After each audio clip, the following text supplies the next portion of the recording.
എല്ലാവർക്കും സബാസ് കുക്കിംഗ് വേൾഡിൻ്റെ പുതിയൊരു വീഡിയോയിലേക്ക് സ്വാഗതം. ഇന്ന് കുക്കറിൽ വെറും 5 മിനിറ്റ് കൊണ്ട് ഉണ്ടാക്കാൻ പറ്റിയ നല്ലൊരു കോളിഫ്ലവർ കറിൻ്റെ റെസിപ്പിയുമായിട്ടാണ് ഞാൻ വന്നിട്ടുള്ളത്.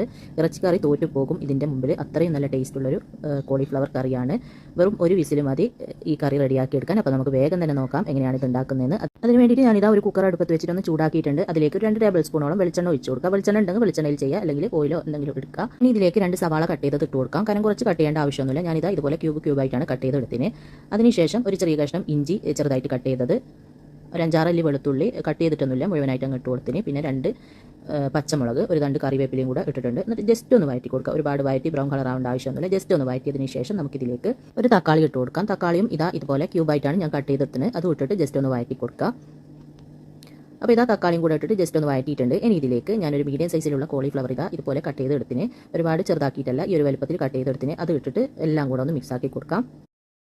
അപ്പോൾ കോളിഫ്ലവറും കൂടെ ഇട്ടിട്ട് എല്ലാം കൂടി ഒന്ന് മിക്സ് ചെയ്തിട്ടുണ്ട്. ഇനി നമുക്കിതിലേക്ക് പൊടികളാണ് ചേർത്ത് കൊടുക്കേണ്ടത്. 1.5 ടേബിൾ സ്പൂൺ കാശ്മീരി മുളക് പൊടിയും, 1 ടീസ്പൂൺ മല്ലിപ്പൊടിയും, 1/4 ടീസ്പൂൺ മഞ്ഞൾപ്പൊടിയും, 1/2 ടീസ്പൂൺ ചിക്കൻ മസാലയും. ഇത് കയ്യിലുണ്ടെങ്കിൽ ചേർത്ത് കൊടുക്കുക, ഇല്ലെങ്കിൽ ഒഴിവാക്കാം. പിന്നെ ആവശ്യത്തിനുള്ള ഉപ്പും കൂടെ ചേർത്തിട്ട് വീണ്ടും എല്ലാം കൂടി നന്നായിട്ടൊന്ന് വഴറ്റി കൊടുക്കുക. അങ്ങനെ പൊടികളെല്ലാം ചേർത്തിട്ട് നന്നായിട്ടൊന്ന് വഴറ്റിയിട്ടുണ്ട്. ഇനി ഇതിലേക്ക് 1 കപ്പോളം വെള്ളം ഒഴിച്ചിട്ട് വീണ്ടും ഒന്ന് മിക്സ് ചെയ്തതിന് ശേഷം നമുക്കിത് അടച്ചിട്ട് ഒരു വിസിൽ വരുന്നത് വരെ വേവിച്ചെടുക്കാം. ഈ ഒരു മീഡിയം ഫ്ലെയിമിൽ ഒരു വിസിൽ വന്നാൽ മതി.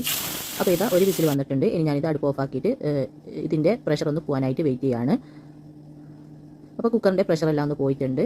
ഇനി നമുക്കിതൊന്ന് തുറന്ന് നോക്കാം. കണ്ട, നല്ല ഇറച്ചിക്കറി പോലെ തന്നെ ഇല്ലേ കാണാൻ മാത്രമല്ല കഴിക്കാനും നല്ല ടേസ്റ്റാണ്. ഇനി ഞാനിതിലെ വെള്ളം കുറച്ചൊന്ന് വറ്റിക്കുന്നുണ്ട് കേട്ടോ. ഇനി ഒന്നും കൂടെ അടുപ്പ് ഓൺ ചെയ്തിട്ട് ഈ ഹൈ ഫ്ലെയിമിൽ നമുക്കൊന്ന് കുറച്ച് ഇതിൻ്റെ വെള്ളം വറ്റിച്ചെടുക്കാം. പിന്നെ ഉപ്പെല്ലാം നോക്കിയിട്ട് വേണമെങ്കിൽ ഇട്ട് കൊടുക്കുക. കുറച്ച് ഉപ്പിൻ്റെ കുറവുണ്ടേനു കുറച്ച് ഉപ്പിട്ട് കൊടുക്കുന്നുണ്ട്. ഉപ്പിട്ടിട്ട് ചെറുതായിട്ടൊന്ന് മിക്സ് ആക്കി കൊടുക്കുക. കോളിഫ്ലവർ വെന്തുടഞ്ഞിട്ടൊന്നുമില്ല, കറക്റ്റ് വേവേ ആയിട്ടുള്ളൂ. ഒരു വിസിൽ വന്നാൽ അധികം വെന്തുടഞ്ഞ് പോകുകയൊന്നും ചെയ്യില്ല.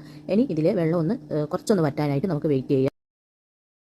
അപ്പോൾ നന്നായിട്ട് തിളച്ച് ഇതിലെ വെള്ളമൊക്കെ കുറച്ചൊന്ന് വറ്റി ചെറുതായിട്ട് വീണ്ടും ഒന്ന് കുറുകിയിട്ടുണ്ട്. ഈ ഒരു രീതിയിൽ കുറുകുന്ന സമയത്ത് നമുക്ക് ഇതിലേക്ക് 1/4 ടീസ്പൂൺ ഗരം മസാലയും 1/4 ടീസ്പൂൺ കുരുമുളകിൻ്റെ പൊടിയും അല്പം കറിവേപ്പില കൂടെ ചേർത്തിട്ട് വീണ്ടും ഒന്ന് ചെറുതായിട്ട് മിക്സ് ആക്കി കൊടുക്കാം. നിങ്ങൾക്ക് വെള്ളത്തോട് കൂടിയാണ് ഈ ഒരു കറി വേണ്ടതെങ്കിൽ ആദ്യം ആ ഒരു രീതിയിൽ തന്നെ ഒന്ന് തിളപ്പിച്ചതിന് ശേഷം ഗരം മസാലപ്പൊടിയും കുരുമുളകിൻ്റെ പൊടിയെല്ലാം ഇട്ട് കൊടുത്താൽ മതി. അപ്പോൾ ഗരം മസാലയെല്ലാം ഇട്ടിട്ട് ഒന്ന് മിക്സ് ചെയ്തതിന് ശേഷം അടുപ്പ് ഓഫാക്കിയിട്ട് ഞാൻ ചൂടോടെ തന്നെ സെർവ് ചെയ്യുന്നുണ്ട്. ചൂട് ചോറിൻ്റെ കൂടിയും ചപ്പാത്തിൻ്റെ കൂടിയും അതുപോലെ ദോശൻ്റെ കൂടിയും എല്ലാം കഴിക്കാൻ പറ്റിയ നല്ലൊരു ടേസ്റ്റി ആയിട്ടുള്ള കോളിഫ്ലവർ കറിയാണ്. അപ്പോൾ നിങ്ങൾ എല്ലാവരും ഉണ്ടാക്കി നോക്കുക.